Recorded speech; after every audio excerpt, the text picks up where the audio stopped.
नमस्कार, वणक्कम। हमारे कॉस्मिक ज्ञान चैनल में आपका स्वागत है, जिसमें हम हिस्ट्री के बारे में बात करेंगे। तो आपको अगर हमारा कंटेंट पसंद आए तो प्लीज़ लाइक और सब्सक्राइब ज़रूर करिए उसको। तो आज हम आपको एक अनूठे मंदिर की कहानी सुनाते हैं, जिसका शिखर पहले बना और बाकी मंदिर बाद में बना। तो ये कब हुआ, ये कैसे हुआ, ये तो उसकी कहानी हम सुनाते हैं आपको। चलते हैं हम 1300-1400 साल पहले, करीब करीब 750 ईस्वी में। राजा कृष्ण प्रथम जो थे, उनकी एक बार तबीयत बहुत ज़्यादा ख़राब हो गई उनकी, और वो मरणासन स्थिति में पहुंच गए। तब उनकी पत्नी ने जो है एक मन्नत मांगी कि अगर मेरे पति ठीक हो जाते हैं तो मैं एक भव्य मंदिर का निर्माण कराऊंगी, शिव जी के मंदिर का निर्माण कराऊंगी मैं, और तब तक मैं व्रत नहीं खोलूंगी जब तक कि उसका मैं शिखर नहीं देख लेती हूँ मैं। तो अब भगवान की कृपा रही और वो जल्दी ठीक हो गए। तो अब जब ठीक होने के बाद जब दोबारा गद्दी पे बैठे वो, तो उनकी पत्नी ने उनको अपनी शपथ को याद दिलाया कि आपको एक भव्य मंदिर का निर्माण कराना है, और तब तक मैं भोजन ग्रहण नहीं करूँगी जब तक कि मंदिर जो है, मंदिर का शिखर मैं देख नहीं लेती हूँ। तो राजा परेशान हुए कि एक हफ्ते के अंदर या 10 दिन के अंदर कैसे शिखर का निर्माण हो सकता है। तब उन्होंने अपने जो मुख्य जो उनके आर्किटेक्ट थे, शिल्पकारी कोकासा नाम था उनका, उनको बुलाया कि ये कैसे हो सकता है सॉल्व ये प्रॉब्लम ये।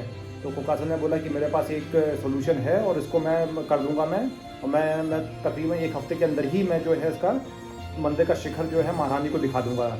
और अंत में वही हुआ, एक हफ्ते के अंदर ही उन्होंने शिखर का बना दिया और रानी ने व्रत खोला।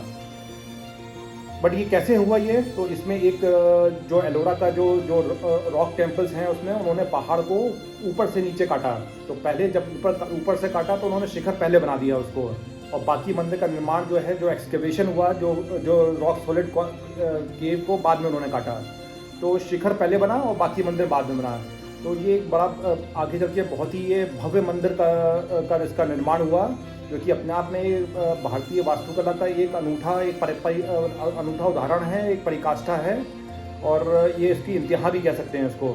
तो यहाँ पे ये एक और भी महत्वपूर्ण है कि एलोरा कॉम्प्लेक्स में 3 रिलीजन के मंदिर हैं वहाँ पे, जैन, बौद्ध और हिंदू, और तीनों जो है बड़े अलग अलग एक ही कॉम्प्लेक्स में हैं, और पीसफुली इनका निर्माण हुआ, कोई भी विध्वंस या वायलेंस नहीं हुआ।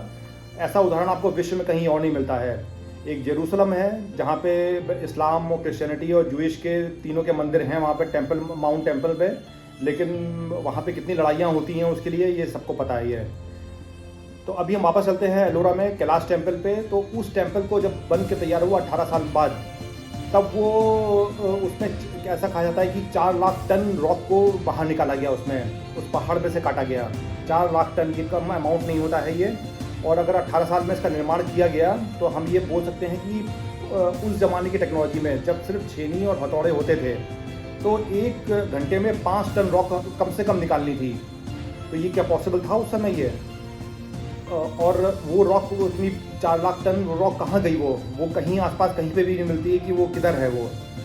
तो इसका इसीलिए बोलते हैं, कई लोग बोलते हैं कि इसका निर्माण जो है यक्ष और गंधर्व या गण ने किया होगा। तो ये एक तरीके का कॉम्प्लीमेंट भी है कि इतना भव्य मंदिर का निर्माण जो है ह्यूमंस ने नहीं, बल्कि एलियंस ने या यक्ष और गंधर्व ने किया।